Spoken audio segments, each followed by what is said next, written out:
Hey everyone, RJ here, back with another video, and today I want to give my 4-month update, just giving my thoughts and opinions on the TCL 30XE 5G.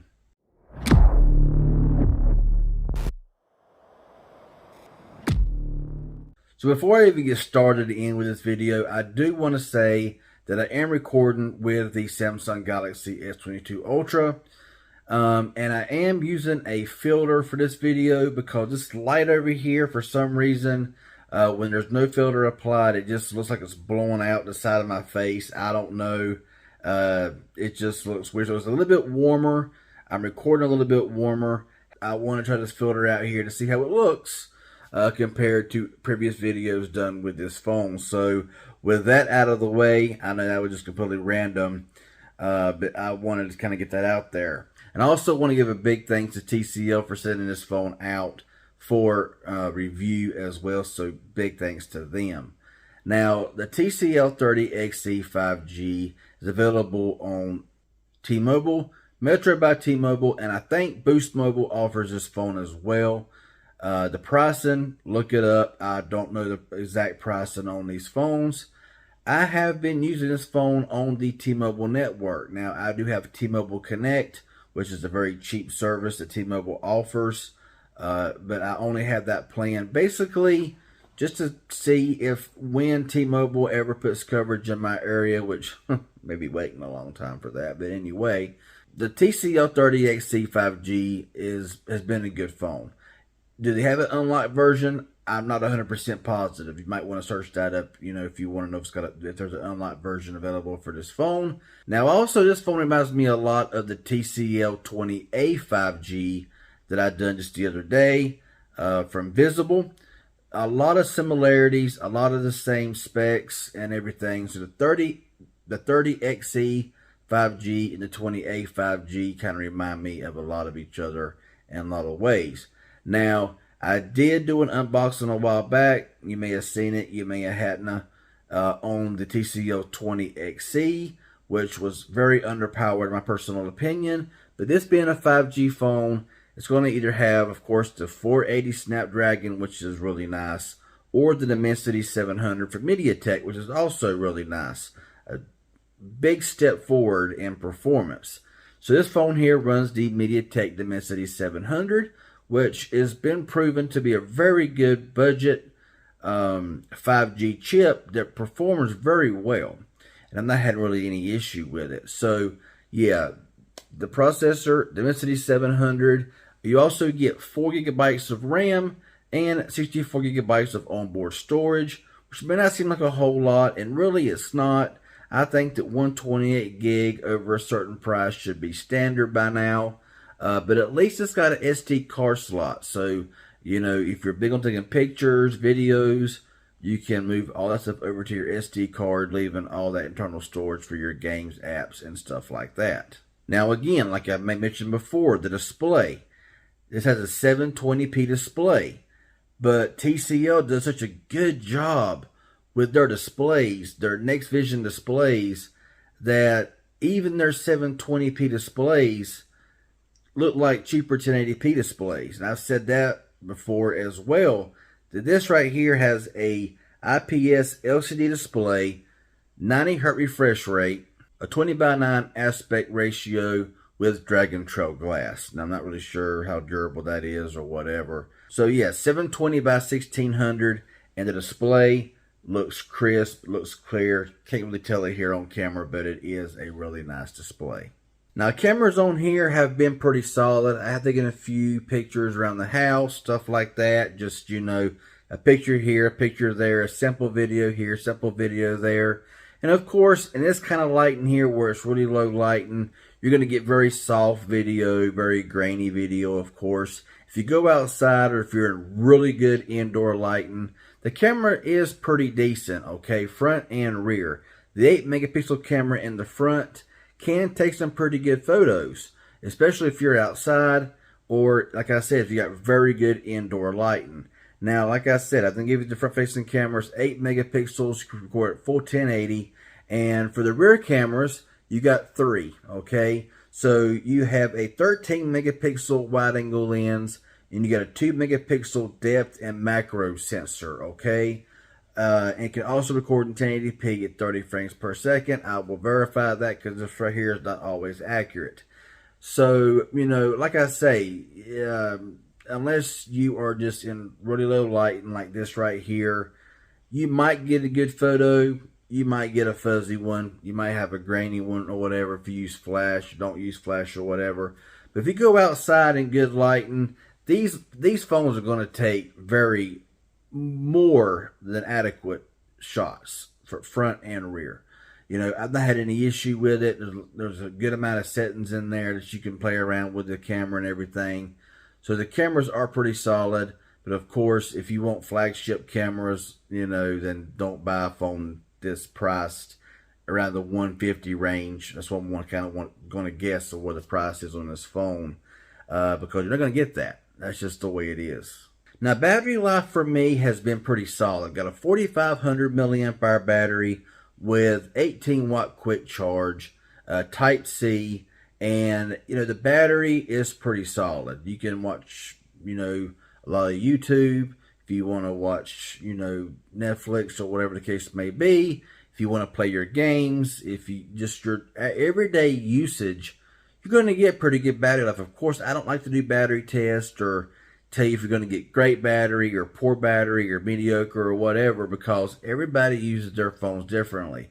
Everybody might keep their phone at 100% brightness all the time.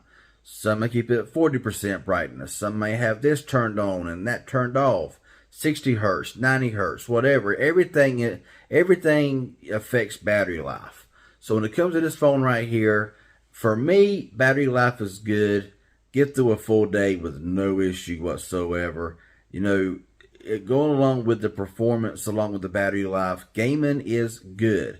And I use Asphalt 9 as the benchmark when I play games. I try to play that game in high quality on all the phones I do now. And honestly, except for maybe at startup with a few little drop frames, hiccups here and there, it smooths itself out and really don't have any problems. It plays games well. The phone really don't heat up that much. I mean, it's a plastic build, plastic frame. So yeah, it is what it is here. And to be honest, I mean, it looks generic, okay? It's just a very generic looking phone. But, I guess if it ain't broke, don't fix it. You know what I'm saying? The rear mounted fingerprint scanner there is in a good spot. The cameras, the way they have them designed, it's not bad. It's just, I wish they had maybe brighter colors. I don't know, with their phones. A bit of a silver trim on the side here. Try to catch that on camera. I don't know if I can or not, but yeah, on top of the headphone jack as well. Like I said, Type C charging and all of that. The color is shadow black. You can only get it in that one color. But this here is just your typical budget phone with 5G. Okay, there's nothing wrong with it. I have nothing to complain about it for the price.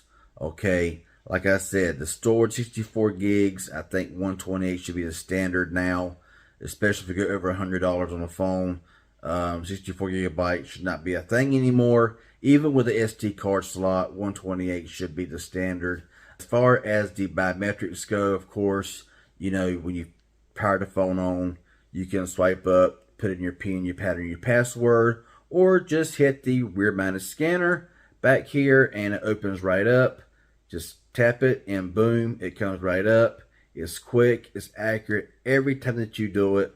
You also have face unlock, which unlocks it pretty fast. I mean, looking at it, it opens right up and, without any issue. Is it the most secure? No, but it's there in case you don't want to, in case you just want it. It's there. It's running Android version 11. Will it get 12? I don't know. I mean, I know TCL, they're back and forth with some of their phones. Some phones don't get any updates. Some phones get updates quite often. I will check right now for an update. Give me just a brief second. And yeah, there is no update. And currently the phone, like I said, Now, whenever you go into the settings here, and this right here for the settings, it says the CPU is a Helio P35. That is not correct, okay? This phone is not running the very weak, very slow Helio P35 processor. Because for one, the P35 processor is not a 5G chip. So it's impossible to run that chip in a phone and have 5G at the same time. That's what it says here. Just a little mistake. Android version 11, and it's on March 5th security patch. So we're in July. This is still in March. Some phones have the June security patch on their TCL phones. Some have January. Okay, some have April or May. They're not all consistent. Okay, when TCL is just not consistent with their updates on all their phones. But phone runs very smooth. There is no issue whatsoever. I mean, I have been using this phone regularly on the T-Mobile network. Now, yes, this phone only has a single bottom firing speaker. The 20A 5G has dual speakers or stereo speakers, whatever you want to call it. So unfortunately, I think that all phones today should come with stereo speakers. It's just not going to cost that much extra, and it's not that hard to put a little speaker up here in the receiver. It's just, I don't know why these manufacturers, all of them, could do it, but they just choose not to. But that's about it, to be honest. I mean, T-Mobile, Metro by T-Mobile, and I think Boost Mobile, my experience has been good. I've not had any issues with it, but TCL makes some good phones, and I hope to keep on doing what they're doing, keep on improving. Be more consistent with updates. So overall, I can say that I recommend the phone if you want to get it for a good price. I'm sure with port-in deals, you can get them for cheap. But just kind of want to give you everything that I think about it, the specs, how it's performing. It's performing fine. And if you want a phone that's going to work and work fine, but you don't want to spend $1,000 price tag, $500, $300 price tags, then you can buy something like this right here. And honestly, just your typical everyday use is going to be just fine without really any hiccups. So that's all I got right now on this phone. If there's any questions, leave it down below. Self-informative in any way, hit that like button. If you're new around here and haven't subscribed, consider subscribing and turn on that bell for notifications to receive all videos when I release them. That would be appreciated. Y'all have a good one, and thanks for watching.